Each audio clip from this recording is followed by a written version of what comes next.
And I also saw you pull up on your motorcycle. I was watching Will Smith's interview. I was just like, wow, this is cool. Most people understand spirituality as some kind of a disability. It's not a disability, it is the greatest empowerment. How do you see dance fitting in this spiritual space? I think it's a fundamental responsibility because when you have the power to influence other people's lives, you must ensure that the influence is very positive. We come from a culture where all our gods dance. It's the exuberance of life, finding expression is dance. Well, thank you so much for your time. It is a pleasure to be able to speak with you. Um, I've been spiritual for as long as I can remember, and it is just also interesting to be able to speak to a spiritual guru like yourself. I found you like maybe a year and a half, 2 years Yeah, I ago. never was lost. I never was lost. How could you find me? I stumbled across you on YouTube, and I always thought you had a great personality, and that's something that's important for a young developing spiritual person to be able to connect and communicate with an elder. So I have a lot of respect for you, and I just wanted to start by first saying that before I have some questions for you. How's your tour been going? A tour went great, 36 days we were on the road on a motorcycle. It was fantastic journey. It's been a long time since I rode like this, nearly 10,000 miles, 9,477 miles on the road in 36 days. So it's been a very long time since I rode like this, and above all, meeting all the Native American nations, traveling to them, meeting them. Well, it was a bit restricted because of the virus situation, but otherwise still we got to meet many people. And we are in the process of, the most important thing is I want to make sure they're visible in the world. Unfortunately, they've become invisible. It was a major culture at one time, but kind of disappeared. Yeah. We want to put them back on the map, kind of. Yeah. Yeah, that's amazing. So, what kind of motorcycle do you have? This time around I rode a K1600 GT, it's a BMW. Oh, okay. It's a 1600 touring bike, but it's a sport touring bike, so it's quite nimble. It's not like the big Harleys or Indians, it's not one heap of metal, it's properly designed like a sports bike, but it's a touring bike. So, how did you find exploring the Native American culture? Because in my culture, we always have a thing where it says, you're Indian. See, some part of you're Indian. So that culture is, like you said, not so prevalent, where there's so much information about the different cultures and the variations of Native Americans. So how did you find that experience? See, for most people in the world, their idea of… their image of a Native American person is essentially from a Wild West movie. A bunch of young people on barebacked horses, riding, hollering all the time and shooting at anybody who comes their way. That's a kind of unfortunate image that is there in most of the world, because they have seen these people only in the Wild West movies. But it was also eye-opening for me to realize that there were over 500 nations at one time in North America, just in the United States, 500 nations. And many of them had well-developed cities, and by choice they lived as hunters-gatherers, but there were cities, a place like Cahokia on the Mississippi banks, east of Mississippi. 1,000 years ago, they had a population of 40,000 people. So 40,000 people doesn't happen in one place unless there is substantial organization, administration, a whole system, all right? So they did all that. To give you a perspective, that 1,000 years ago in London city there were only 15,000 people. In Cahokia, there were 40,000 people. That is the level of thing that was there. And each one of these nations or tribes have their own language, their own culture, their own spiritual process, their own type of rituals, everything. So unfortunately, this is not known to people because these are oral cultures and it goes from generation to generation, and there's been such a massive dislocation in the last 8–10 generations maybe. In the last 200 years, there's been such a massive dislocation of their culture. So most of it is gone because it's not written down, it's not preserved as it is done in every other culture. This is purely an oral culture. If an elder dies and if the young people don't pick it up, it's like 40,000… it is 40,000 years of history. Somewhere between 20 to 40,000 years ago, they have been here. Since then, there is archaeological proof for that. So, this long a history is just lost.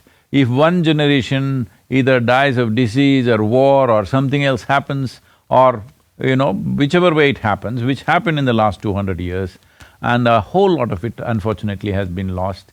But still there are people who are committed to keeping this alive and going. So my effort is to make them visible. People should know there are people like this. Right. Well, that's amazing. There's been a phenomenal response across the world, particularly in India. People had not even heard about these people, and now there is such a big awareness, and we are continuing to release more and more content about that. That's so cool. That's so cool. Yeah. Like I was telling you, from where I'm from in my culture, we always have had a type of respect and admiration, even though a lot of these customs and cultures are hidden. We feel very much so a part of it in a very interesting way, throughout my history. So I thought that was really interesting. And I also saw you pull up on your motorcycle.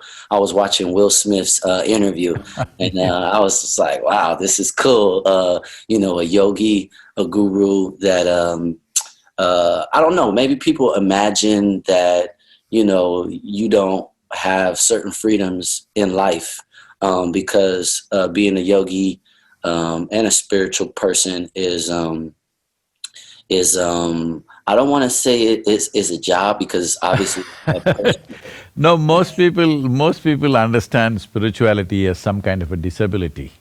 It's it's not a disability, it is the greatest empowerment that you can have in your life. If it's a disability, I think it should be banned. Anything that disables a human being should be taken away. Why are we talking against drugs, alcohol, all this? Not because we are against pleasure, we are against disability. In some way it'll bring disability, because human empowerment is in our abilities, enhancing our abilities, not in disabling ourselves. So if spirituality is a way of disabling yourself, we must ban the damn thing.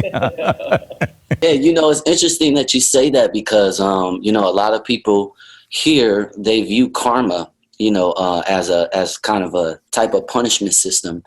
And I want to know, what is really the nature of karma, if you can express it. It's uncanny that you're asking this, because coming February, Random House is publishing a book by me on karma. The title is Karma. Wow, congratulations.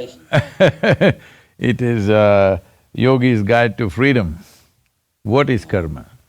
See, to put it, I will try to make it very concise. There could be… when you kind of make it that brief, there could be loopholes. If you see the loophole, ask a question, otherwise it's fine. Most definitely. So, the simple thing is this: see, right now you are who you are, including the shape, size, color of your body, everything is because of a certain memory carried within you. Right now, suppose you or me start eating dog's food or cow's food, the body won't get confused, because there is evolutionary memory in this. You give it whatever you want, it only becomes a human being, isn't it? So this is only because of information, memory that is there across the system. Now, if you eat my food, you will get enslaved to me, that's a different matter. okay? I'm a good cook, I'm just threatening you. What you eat? So, if you eat my kind of food, you will not become an Indian, you will still remain an African American person because there is genetic memory in you, all right?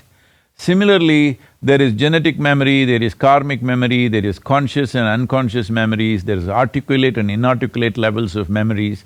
Like this, there are various levels of memory stored within us. Right now, what you call as myself, even the way you sit and stand is because of memory. People think all these things won't work. See, when they're 18, they think they don't want to have anything to do with their parents. You watch them when they're 45, 50, you will walk like your father, you will sit and stand like your father, you even begin to speak like him, you know.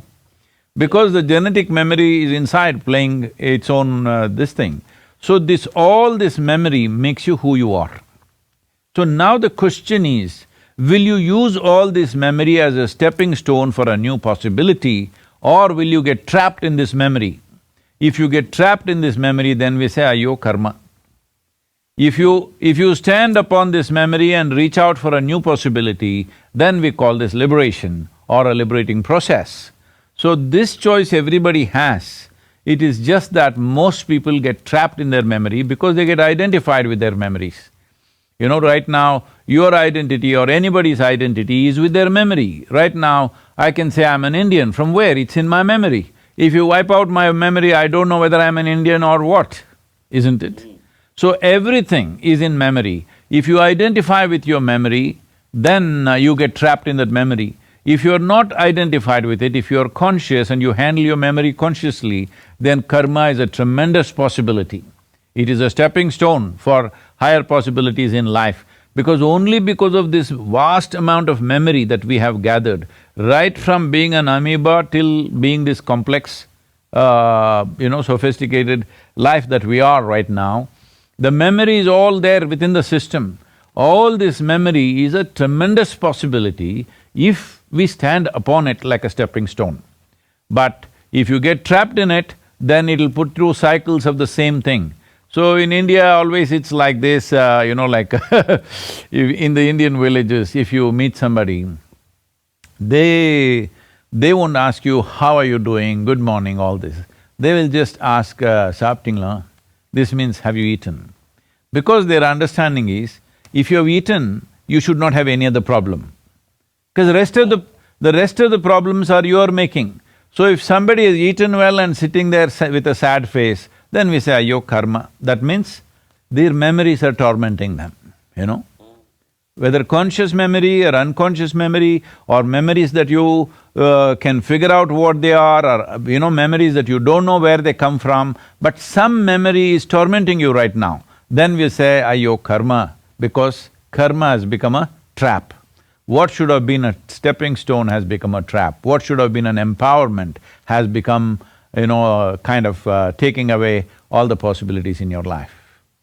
Wow, that is a really, really great example, because I was doing some research and I found that karma meant something different in your culture. And thank you for explaining that. I think that a lot of people feel that, the old saying, you reap what you sow. And it's kind of that same concept, but you definitely dived in to make clarity for me, because on my journey, on my spiritual journey, I found that when I have experienced things, that I actually remember experiencing it. And it's almost like I told you so, or you knew that already kind of feeling after I, whether it be a performance or a moment in a performance, or a dancing, because dancing is something very special to me and spiritual for me. And I wanted to know, how do you see dance fitting in this spiritual space? Well, I'm sorry, I've not really seen you dancing, but people told me you're a great dancer. You gotta check me out, man. I will check you out. I heard that tomorrow you're releasing some new album or something, I will check that out when you release. Titled The Connection. Uh-huh. Yeah, and it is really really cool. One of my biggest And let me say that, no, you shouldn't say that yourself. I will watch it and tell you how cool it is. Okay, okay. Okay. Well, yeah. I recently got to travel to Michael Jackson's estate here in the valley. They call it the Havenhurst Jackson Estate, and I thought it was so amazing because the first concert that I ever went to as a child was a Michael Jackson concert, and I also got to shake his hand, and he has influenced my life.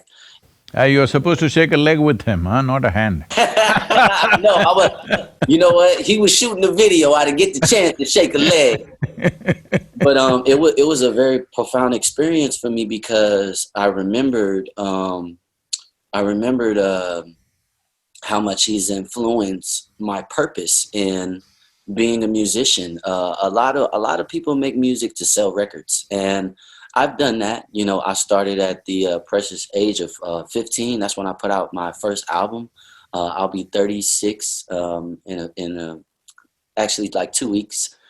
So my purpose and my meaning for sharing and connecting with people all over the planet has continued to grow and change. And it was so cool for my album, The Connection, to be able to go to the Havenhurst Estate and speak about his influence. So the album is a really meaningful album, and that's what I want to continue to do as an artist, is just continue to give people the tool to be positive and feel good with music.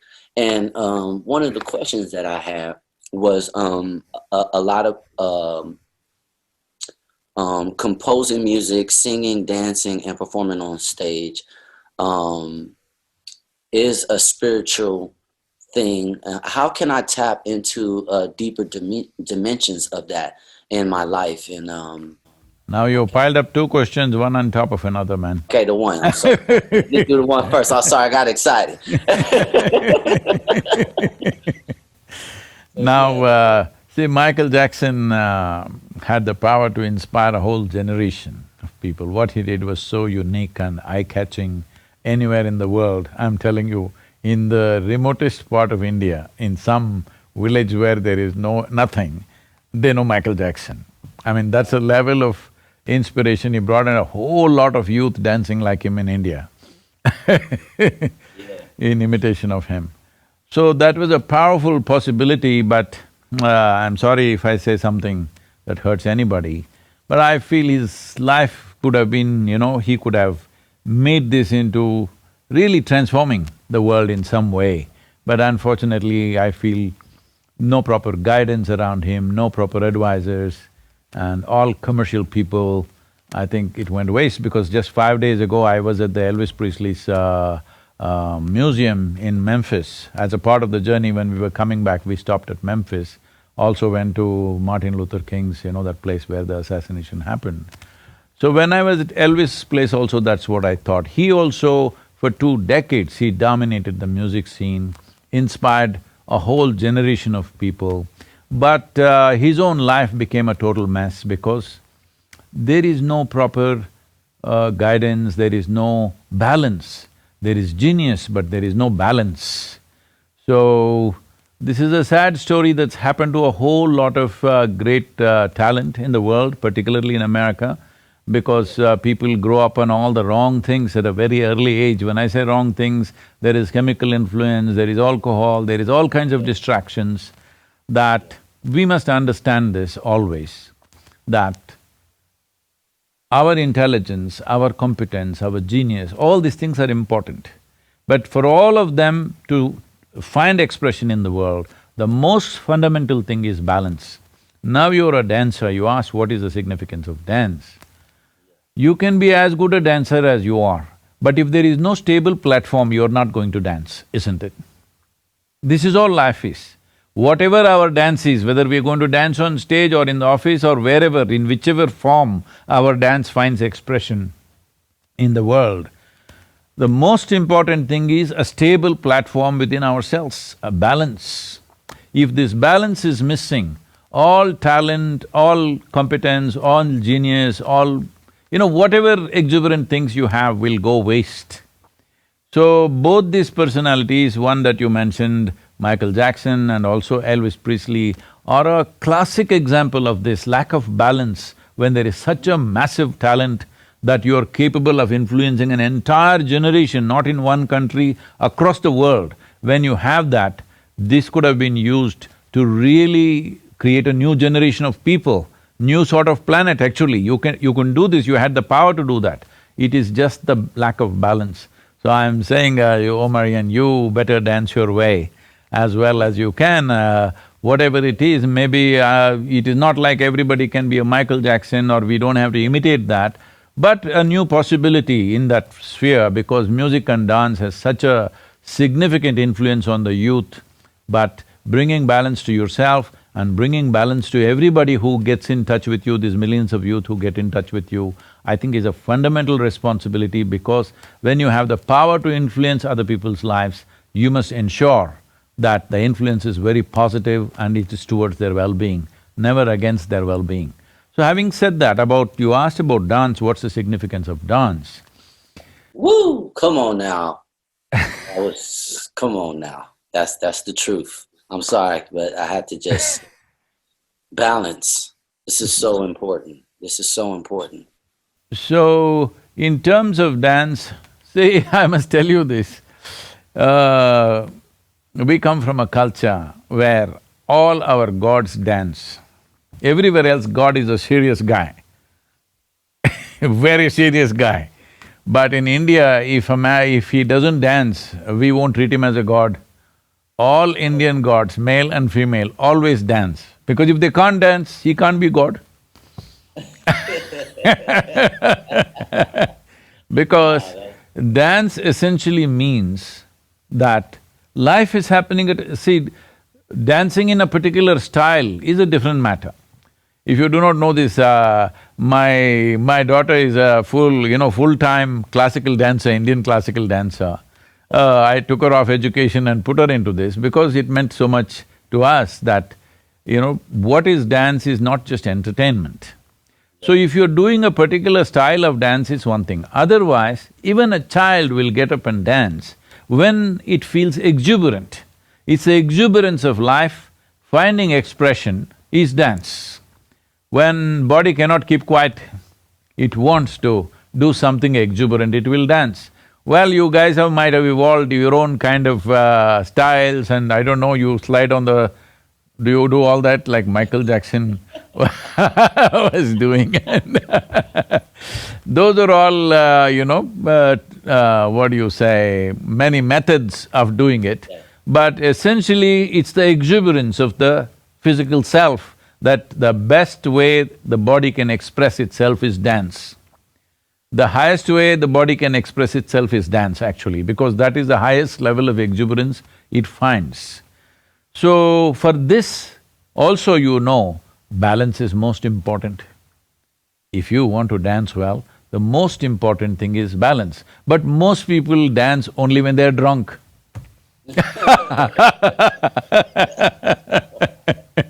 We have a night-long festival once a year, nearly 1 million people. Last time, 870,000 people attended this event. And it is telecast nationwide in over 100 channels in India and all this.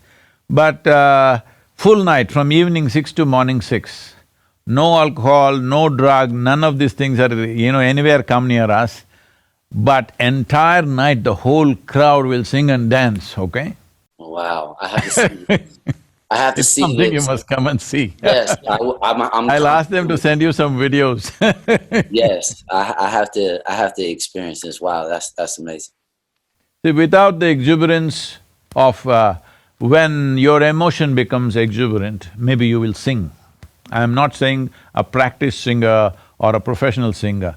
When emotion becomes exuberant, people want to sing, even those who don't know anything to sing, they will also do something, at least they will hum. When the physical self becomes very exuberant, it naturally dances. That's how it should be. Well, styles of dancing and other things are a different matter, there are culture in it, there is various aspects to it. But essentially, dance is an outpouring of one's life's exuberance, life energy is exuberant. So, we don't consider somebody divine or godly unless their life energies are exuberant and overflowing. Right. Wow, that is so cool. Wow, thank you for that. Wow, that's amazing. So I wanna ask about meditation. I find that meditation has really helped me explore life and quiet, the noise, and also Om being the first two letters of my name, feeling connected to the Om. It's really brought me a lot of peace. I understand that this is an ancient practice, Mhm. and a lot of people think that they don't have enough time to meditate, because they have busy schedules. But I have a busy schedule, so I always find time to meditate. What is the importance of creative people bringing meditativeness into their daily lives, in your words? See, the English word meditation causes lots of confusion because different people do different things and say it's meditation. If it's in Indian languages, for every aspect there is a specific word describing that, okay? So we don't have that in English language. So let's put it this way, essentially, if you become meditative, see, this is what happens in various practices we teach. If you sit here, your body is here, your mind is there, you are little away from it. That means there is a little space between you and the body, there is a little space between you and the mind. There are only two kinds of sufferings and disturbances in human life, physical suffering and mental suffering. Do you know any other kind of suffering? No. No, these are only two things. So if there is a little space between you and your body and you and your mind, once there is a space, this is the end of suffering. So once there is no fear of suffering, only when there is no fear of suffering, will you walk your life full stride.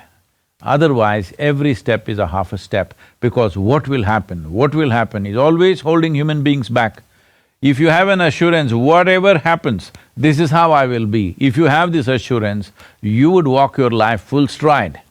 So if you want to explore anything fully, in depth, if you want to touch profound dimensions of your life and in turn profound dimensions of activity or impactful activity that you create, see, because in our life there are only two things. When it comes to our experience, profoundness of experience is what we are looking for. When it comes to activity, the impactfulness of our activity is all we are looking for. There's really nothing else. You can say it in so many different ways, but this is all it is, profoundness of experience, impactfulness of activity, that's all there is to our lives. So, if activity has to be impactful, it's very important our experience has to be profound. Otherwise, it'll be just little, seasonal impacts may be there, flaky stuff, it'll come and go. That's not the point. If you really want to have impact over people, the most important thing is your experience of life must be profound. At least in that one dimension, it must be profound. Only then you can really cause impact.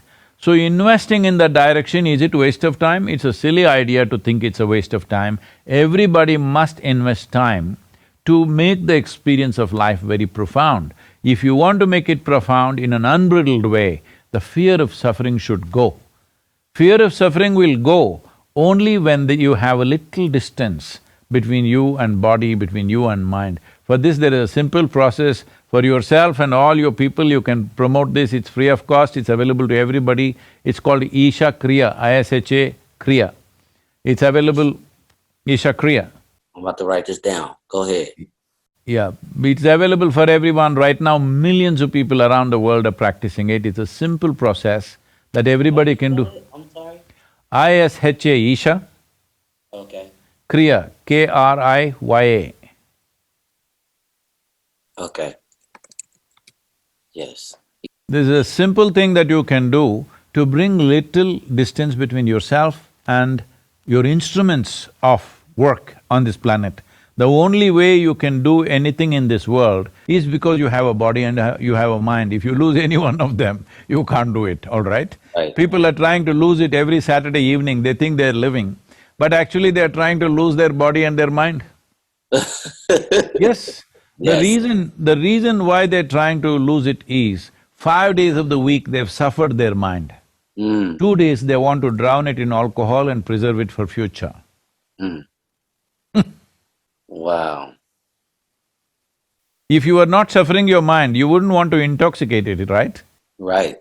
Yeah, that's true. If you were really enjoying the nature of your mind, would you want to slow it down? Would you want to turn it off? Everybody is talking about turning off the mind. Why is it such a torture? Because you have not learned to use it. Because the nature of the mind is like this. If I ask you, do you want a sharp mind or a blunt mind, what is your choice? Sharp. Sharp. So Sharp. if I give you a very sharp knife, and if you do not know how to hold it, if you hold the blade side of it, the harder you hold it, the more you will hurt, right? So because you don't know how to handle it, you want to slow it down, you want to put it off, somebody wants to completely destroy it, because you did not learn how to handle it. Because to bring a human being to this level of cerebral capability, it took millions of years of evolution, and now human beings are suffering their evolution, unfortunately. They want to live like grasshoppers. Wow. Wow. Woo! So I'm definitely gonna check out this, and let me make sure I'm saying it right. Ishi ka, Isha. Isha. I-S-H-A, Isha. I-S-H-A Uh-huh. K-R-I-Y-A. Okay. Yeah, thank you for that. Because you're Omarion, there is also Ammeri, it is not to be said as Om, it is Am. It is just three sounds. If you… see, these are not things that you just make up. If you open your mouth and exhale, you will do ah. If you partially close your mouth and exhale, you'll do oh. If you close your mouth and exhale, you will do If you combine these three in equal proportions, you will do Wow,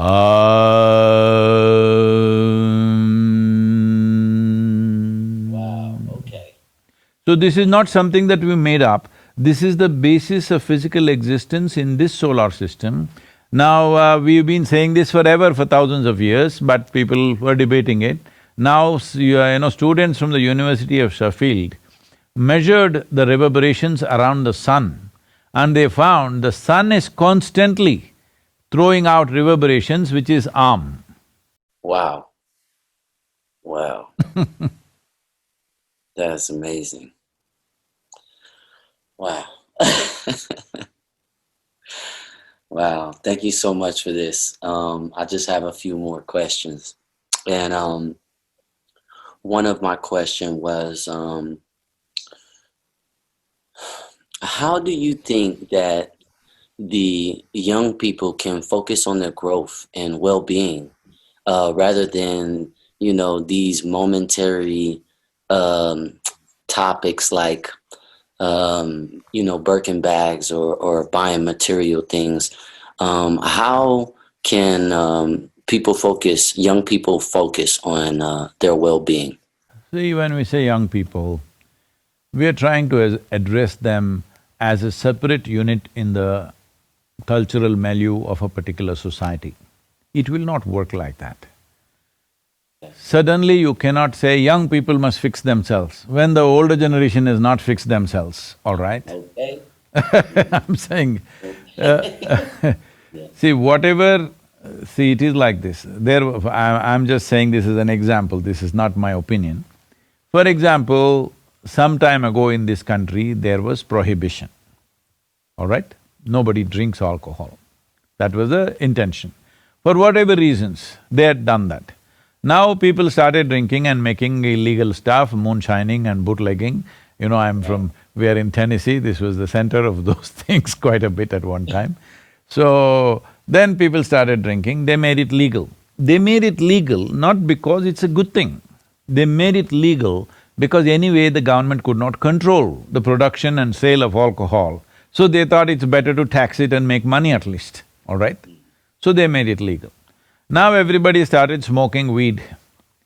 Now they made it legal, not because they think it's a good thing, simply because they're not able to control it. In every backyard they're growing it and they're using it. So what is the point? Better make money out of it at least. So how long do you think it'll take for us to make cocaine legal, meth legal? It'll all happen. Wow.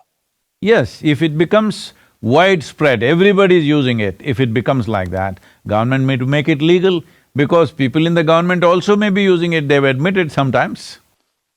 I'm saying. Yeah. So essentially, if you… at that time it was, let's say in 2 generations ago, after your 18th birthday you had your first drink. Yeah. Yeah. So if your father had it at 18, you thought you can have it at 15. Your son thinks he can have it at 12. Wow. Mm-hmm. All right? I'm saying because this is the nature of the next generation, they always want to be one step ahead. If your father was meditating, he started at 18, you would look at him and see and say, at 15, maybe you want to meditate. Yeah. Yeah. Your son wants to meditate when he's 12.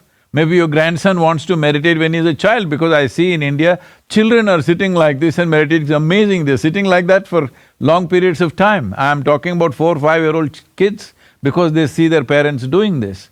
So culture just cannot be focused on one segment of the population. When you think the older generation can do all this, younger generation will be one step ahead of you. They will not be behind you for sure. Yeah. So it is not right to say younger generation must be fixed. Younger generation is just following in the footsteps of the older generation, but definitely they would like to overtake them, they like to pass them. They don't want to be behind them in their shadows. So they are going ahead of them. If you drank at 18, I drank at 12, what is the big problem? You were proudly smoking and blowing it in everybody's face in 70s and 80s. Now if your son comes smoking home at the age of 12, you're shocked. Right. Right. So I'm saying the cultural change needs to happen in a different way. Well, that is not an overnight thing, it's a life… it's a generational work we have to do. For example, people campaigned against smoking continuously for 20 years. Today you see in United States, nobody is blowing smoke in your face anymore. Otherwise, could you walk into any restaurant or any place without being smoke-filled? But still in many parts of the world, it's still the same thing, everybody is smoking all the time, anywhere and everywhere, all right? So it took a 20-year campaign to do that. Well, that campaign had legal, social and other, elements to it, but I am talking about a constant campaign needed in a society as what is it that'll enable us, what is it that enhances our life, and what is it that diminishes our life. Let me tell you this, right now in India also this whole thing is picking up, and I was in Bangalore. These days I'm being invited for these under 25 conferences because they think I'm under 25.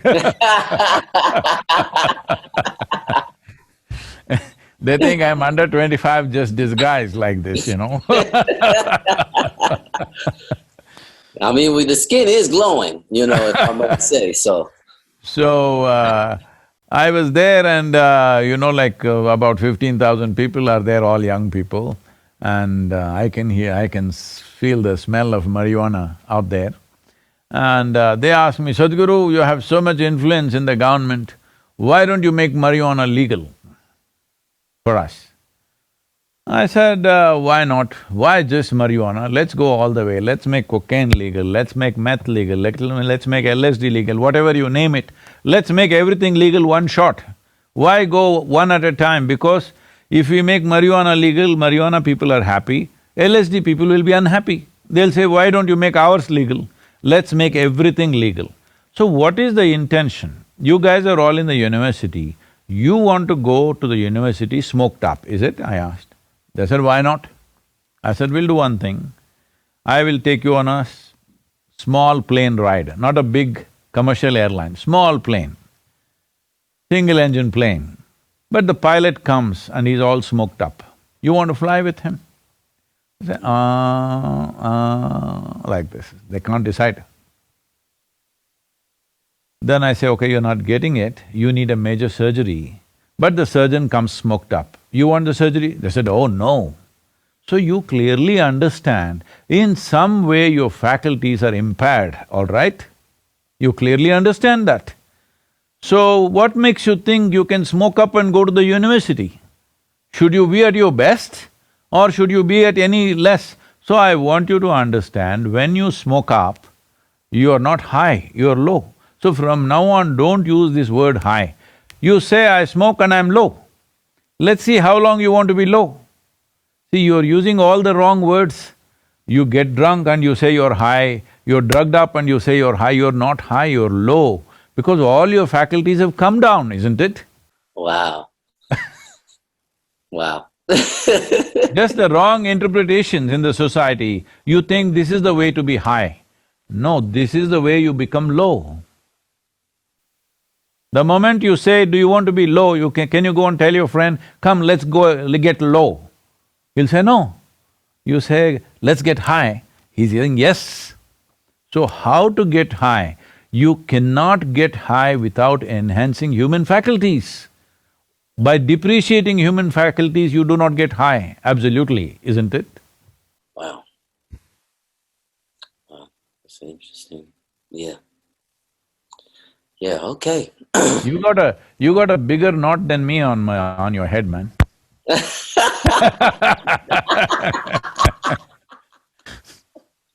Yeah, you see, You throwing your dreadlocks around on the stage or what? of course. I'm like, hey. Yes, indeed. Okay, yeah. So what can young people in the music industry do to create the kind of music and the kind of life that is? Oh, I'm sorry, I asked that question. I wanted to ask how to inspire user focus. Okay, this is a question that I have. So because the country is so divided now more than ever, and people are finding ways to constantly segregate and divide themselves. Some artists like Bob Marley and MJ talked about the universal love in their music and their message, and you know that music is truly timeless. Can music really be a driving force to bring about this universal love during these crazy times? And what do you think about that? Because that's definitely my intention, is to, you know, remind people throughout this life experience that I feel that, you know, isn't smooth sailing. You know, you have to come into the knowledge of knowing what you want.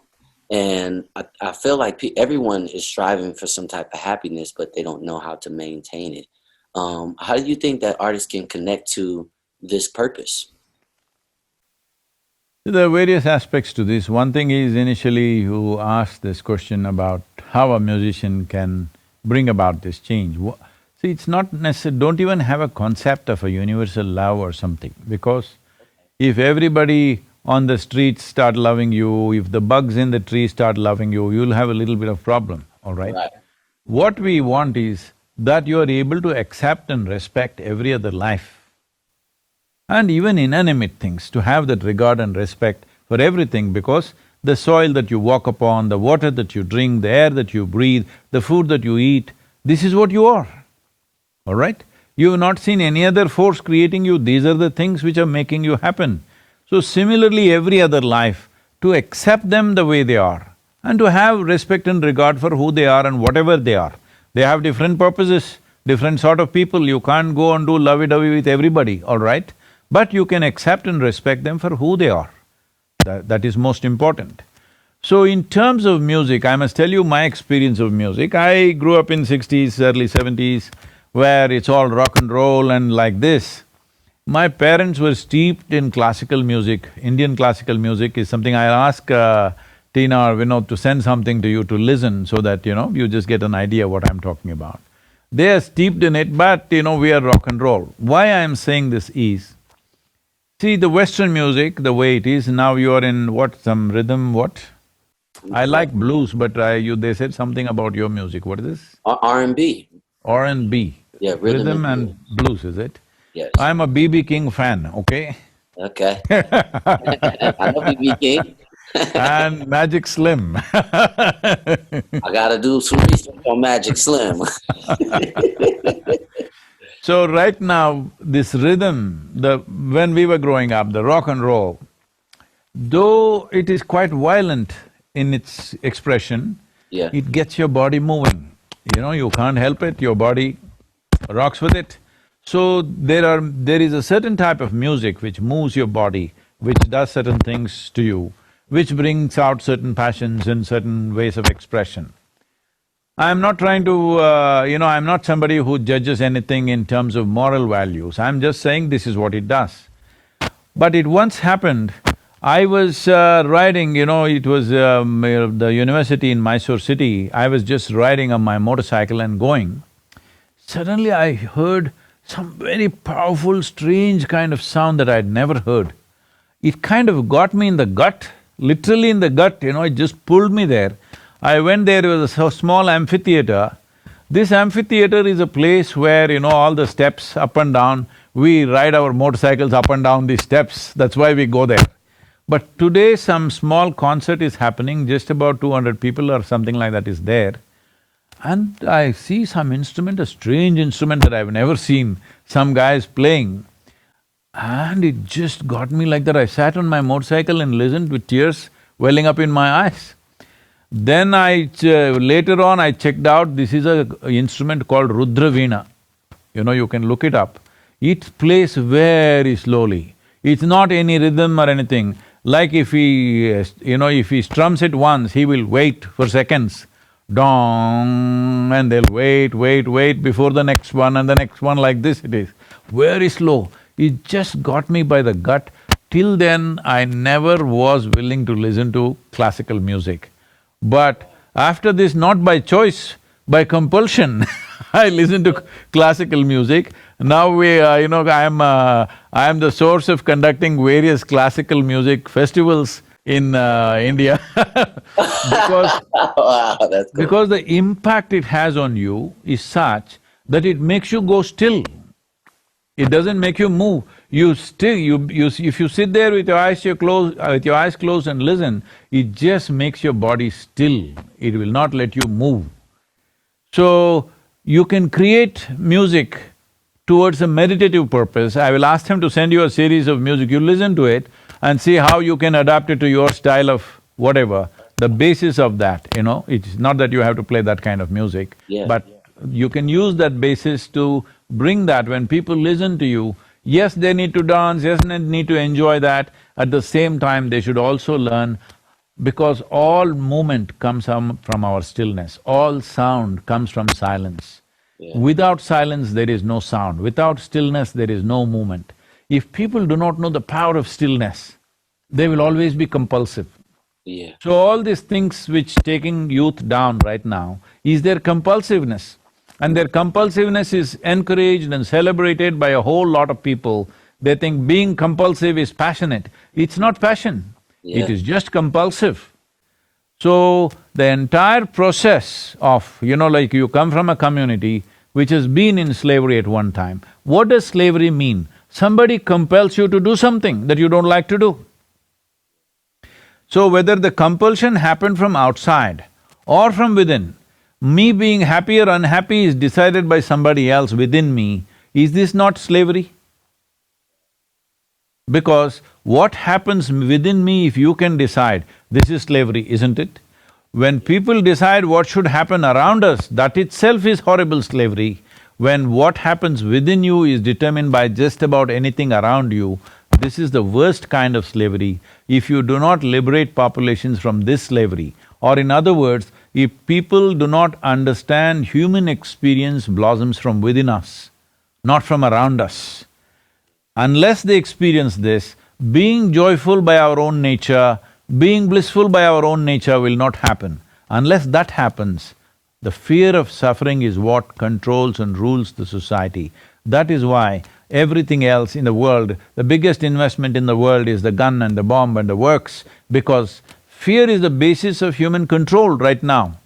Not our joy, not our sense, not our intelligence, not our love, but fear is the basis. If this has to go, the most important thing is Our experience should not be determined by anything else.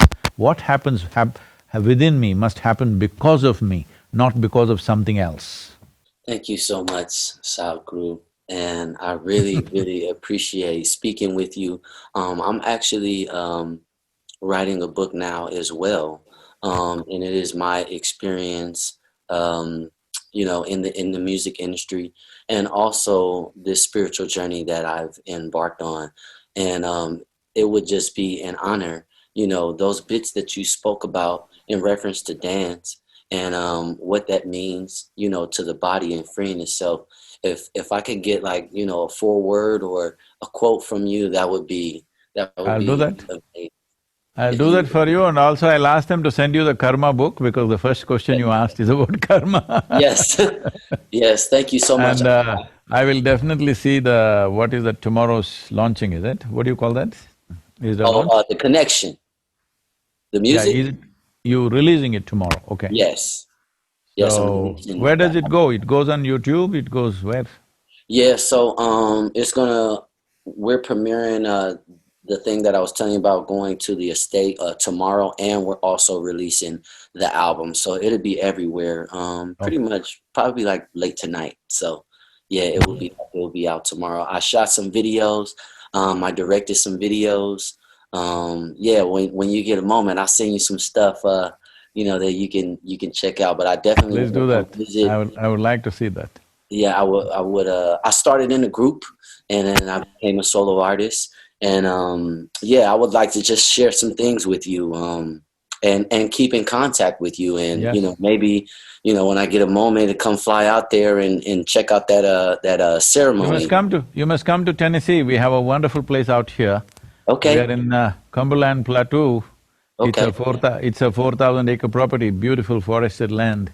Oh wow. Uh, Very nice. You must come. I'm here till end of December. Okay, yeah, I'm definitely gonna. You know what? I have one more question. Just one more question. What do you think about psilocybin and the mushroom? I'm sorry, what do I think about? The mushroom.